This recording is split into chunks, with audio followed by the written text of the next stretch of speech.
start with kind of our problem of practice, what we're seeing that we're having difficulty with students. So we've all kind of talked about the fact that from our students with disabilities to our students who are some of our honor students, that we're still seeing students that are struggling with articulating their thinking. So if you guys, we'll each go one at a time, but just talk about some of your evidence-based strategies that you're using, what you're finding that's successful, maybe some difficulties that we're seeing. We're going to kind of brainstorm together what we're doing that's working and then what we might need to adjust. Okay. Okay. And I'll take notes. Okay, should I start? Sure, if you don't mind. Thank you. Sure. I use graphic organizers with my students. I think this helps them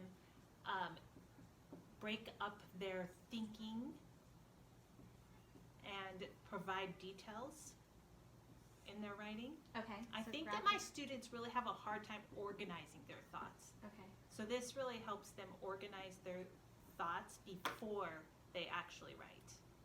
So I might have them, start with a graphic organizer where they're just listing the topics and then breaking those subtopics into details. Okay, so it's the topic. And then we move on to graphic organizers to help them with the actual paragraph writing. Okay. Is this something similar that you're doing with your 6th grade? Yeah, we do. We like to use the graphic organizers to get their thoughts together. And then we also use the exemplar text Okay. and model how to kind of dig into the prompt and then break it down so that they can have a text where they can look at and get ideas to see what the end goal is. And this helps having a model for them to refer to. Okay. And how are we so both of you are using that. How successful do you feel like just what you're doing right now is working for them? I think it's working. It's helping them get more thoughts down in a logical order Mm-hmm.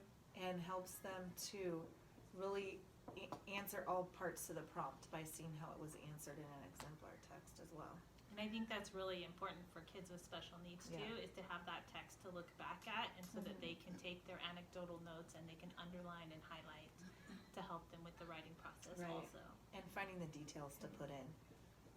I'm gonna add that to yours and to both yours.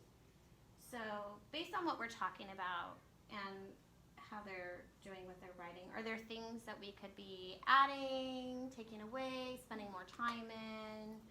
Well, I think the idea of the exemplar text is important because in order to, especially when you're dealing with a rubric-based writing system and just grading in general, they need to really see what a 4 looks like. They need to see what a 3 looks like. They need to really get an idea and a feel for, this is not just something that's kind of like up in the air, it's more concrete when they can see it as an exemplar text, if they even have it, a copy of it with them, or if they have it up on the screen and can refer back to it. There's definitely a lot of evidence that says that students benefit and their writing has better quality if they know what they're kind of aiming for. So seeing that really strong Yeah, example for helps sure. guide Yeah, them like in what the does that writing. look like? Right, Yeah. right, because I think otherwise this idea that somehow good writers magically kind of end up with a 3 or 4 by accident. On that's grade kind level of- standard, you're Right. like a 3 or 4, right? Exactly, because I think that when they can see it, they know that it didn't happen by accident. It had actual parts that some people need to work a little bit harder to be able to think about what those parts are and include those in their own writing versus just kind of hoping it comes out okay when they get it on paper. So in addition to the graphic organizers, that's kind of the beginning, we all kind of start with some type of organization. And then you can kind of go into like what the modeling of it and the good exemplar text looks like. And is it going to look different for like different levels, being able to, who need more scaffolding? Like, do you feel like